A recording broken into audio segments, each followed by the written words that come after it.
ദേശീയപാത വികസന പ്രവൃത്തികൾ നടക്കുന്ന ചെങ്കള മുതൽ തലപ്പാടി വരെ പൊതുമരാമത്ത് വകുപ്പ് മന്ത്രി മുഹമ്മദ് റിയാസ് സന്ദർശനം നടത്തി. ദക്ഷിണേന്ത്യയിലെ ആദ്യ ഒറ്റത്തൂൺ മേൽപ്പാലവും മന്ത്രി സന്ദർശിച്ചു.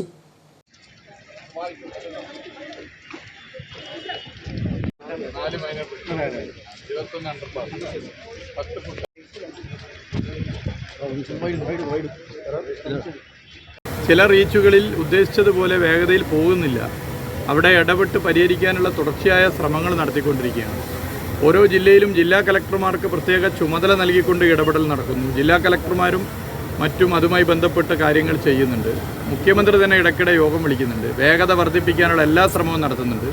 2 ആഴ്ചയിലടക്കെ യോഗം നടത്തുന്നതാണെങ്കിലും എല്ലാ ആഴ്ചയിലും ഞങ്ങളതിൻ്റെ പ്രോഗ്രസീവായിട്ടുള്ള കാര്യങ്ങളെക്കുറിച്ച് മനസ്സിലാക്കുന്നു. എത്രത്തോളം പുരോഗതിയുണ്ട്, ആ പുരോഗതി എങ്ങനെയാണ് ഉള്ളത് എന്നുള്ള കാര്യങ്ങൾ പൊതുവെ മനസ്സിലാക്കി പോകുന്നുണ്ട്. പുരോഗതിയുടെ വേഗത ഉദ്ദേശിച്ചതുപോലെ ഇല്ലെങ്കിൽ അതിന് ഞങ്ങൾ അപ്പോൾ തന്നെ ഇടപെടൽ നടത്തുന്നുണ്ട്. അത് പരിഹരിക്കാൻ പറ്റും.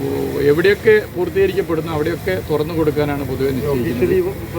എപ്പോൾ ഇത് പൂർത്തീകരിക്കുന്നോ അപ്പോൾ മുഴുവൻ കാത്തുനിന്ന് മുന്നോട്ട് പോകാതെ അപ്പോൾ പൂർത്തീകരിച്ച് മുന്നോട്ട് പോകുക എന്നുള്ളതാണ് ലക്ഷ്യം.